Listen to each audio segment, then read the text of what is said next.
शिक्षण का व्यापारीकरण कभी नहीं होना चाहिए। आपने वकालत की डिग्री ली, लेकिन आपने कभी वकालत नहीं की, ऐसा क्यों?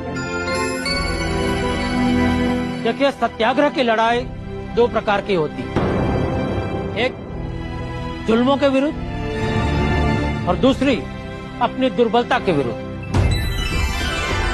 मैं ठहरा किसान का बेटा, मुझसे किसानों की परेशानी देखी नहीं जाती थी, इसलिए मैंने वकालत की जगह गांधी जी का सत्याग्रह का रास्ता अपनाया और कूद पड़ा किसानों पर लगा हुआ लगान माफ करवा।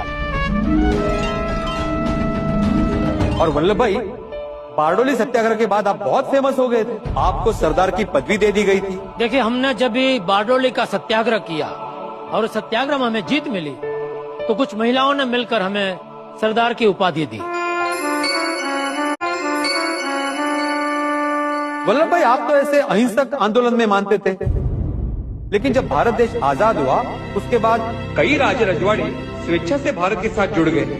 उन्होंने अपना साम्राज्य भारत माँ के चरणों में समर्पित कर दिया, और जो स्वेच्छा से नहीं जुड़े उनके लिए आपने सैन्य भेजा। मेरे लिए देश को एक रखना मेरा कर्तव्य भी था और मेरा धर्म भी। अगर कहीं भी थोड़ी सी भी चूक हो जाती तो हमारे स्वतंत्र सेनानियों ने जो लाठियां खाई थी, क्रांतिकारियों ने जो अपना खून बहाया था, वो सब व्यर्थ हो जाता, देश के टुकड़े टुकड़े हो जाते। इसलिए किसी को डराकर, किसी को समझाकर, कहीं सैन्य भेजकर भारत को एक किया। तो आप हमारे देशवासियों को आज क्या कहना चाहेंगे?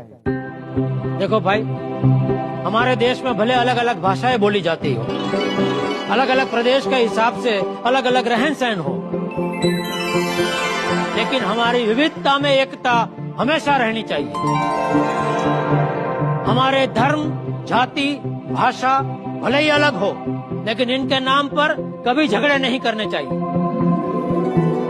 हमारा एक ही धर्म है और वो है भारतीयता। हमें ऊंच नीच, अमीर गरीब और जाति पंथ के भेदभाव को हमेशा के लिए समाप्त कर देना चाहिए। हमारे देश को हमेशा अखंड बनाए रखना। बोलो भारत माता की जय। वंदे मातरम।